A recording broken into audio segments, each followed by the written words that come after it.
Okay, yon. So, hi guys, welcome back to my channel, Londa Brook, and today is day 18 and it's 30th of April of 2025.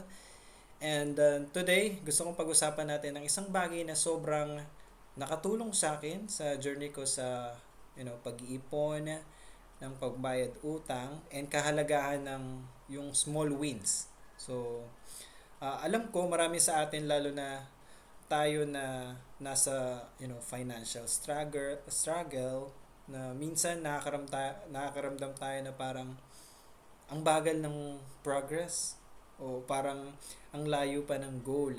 Pero sa experience ko, ang mga maliliit na tagumpay ang nagbibigay sa atin ng lakas para magpatuloy.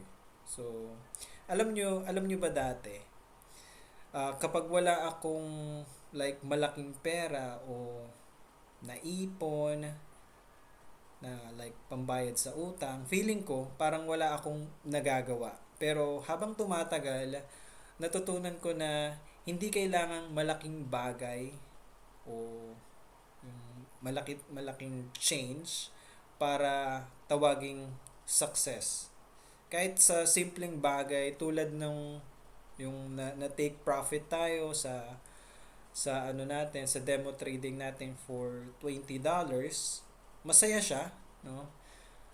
Tapos yung nakompleto natin yung 10 pins na side hustle natin kahit may mga revisions, still natapos, no? And yung pag-iipon ng kahit onte, pandagdag sa utang natin, malaking bagay. And yung pagsunod sa budget kahit alam mo yun, mahigpit sa yung natin, yung resources natin sobrang limited. Lahat yan ay malaking bagay na. Kasi ang bawat maliit na hakbang na ito ay nagdadala sa atin ng kumbaga palapit dun sa goal eh. Yun yung pinaka-importante doon. And isa sa dahilan kung bakit mahalaga ang small wins ay dahil nagbibigay din to ng yung motivation at confidence.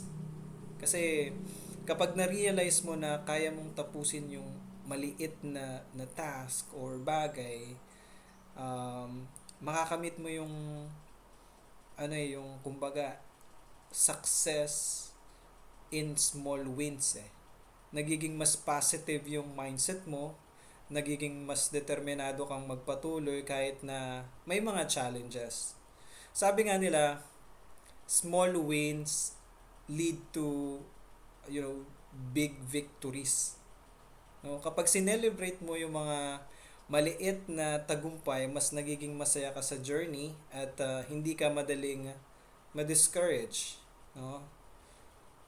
And also gusto kung i-share sa inyo kung paano ko sinicelebrate yung small wins ko, yung mga ginagawa ko. So I have four here.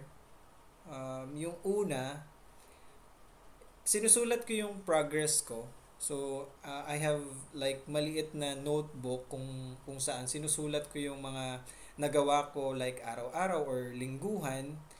And nakakatulong ito para mas makita ko yung growth ko kahit papaano. Excuse me. And then excuse me. And then binibigyan ko ng reward yung sarili ko. Hindi kailangan malaking bagay. Minsan yung like favorite snack or simpleng break sa trabaho, sapat na yun sa sa yung ma-feel mo na may achievement ka. Next is yung sinishare ko yung mga wins na to with my friends, with my family. Kapag nakikita kumbaga pag nakikita ko na may mga taong sumusuporta at nakaka-relate, mas lalo akong nai-inspire magpatuloy. So, isang pinaguhugutan yun eh. And also, pinapaalala ko sa sarili ko na progress, kumbaga, hindi perfection ang importante.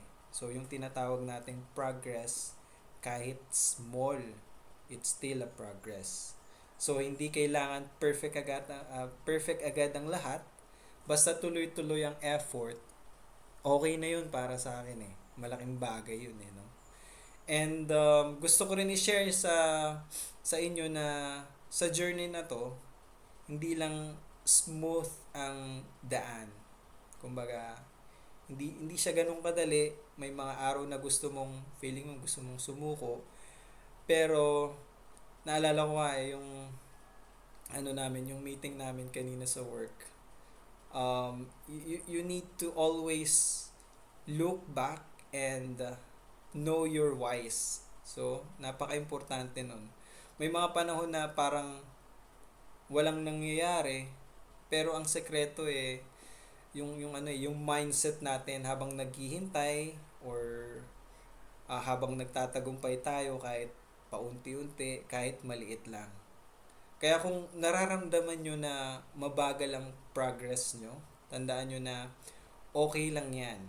Ang mahalaga ay hindi tayo tumitigil, tuloy lang sa pag-hustle, pag-aaral, pag-improve, at huwag kalimutang i-celebrate yung mga maliliit na tagumpay dahil sila yung ano natin, yung foundation natin ng inaano natin eh, ini-aim natin na malaking pagbabago.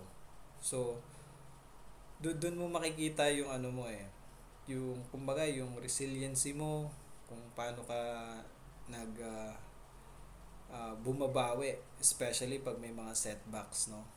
So, ayun, yun yung ano natin, yung deep thoughts natin in terms of how you handle things, eh, no? And yeah, that's our take for today. Napaka gandang ano yun, balik-balikan and mas marami tayong matututunan. Mindset is mindset. It's on you. It's like an intrinsic motivation na magmumula sa atin. So, salamat sa pakikinig sa kwento ko ngayon. Sana makatulong sa inyo. Lalo na sa mga katulad ko na nagbabayad ng utang o nagsisimula sa side hustle. Share nyo rin yung experiences nyo sa comment section natin. Yung mga small wins nyo na nagpapa-motivate din sa inyo para ma-inspire natin ang isa't isa. No? Kaya, yon. So, wag kalimutan mag-like, subscribe, and push lang tayo, tuloy-tuloy lang, no? Kita-kits sa next video natin, and of course, stay safe, stay motivated, and keep grinding. See you!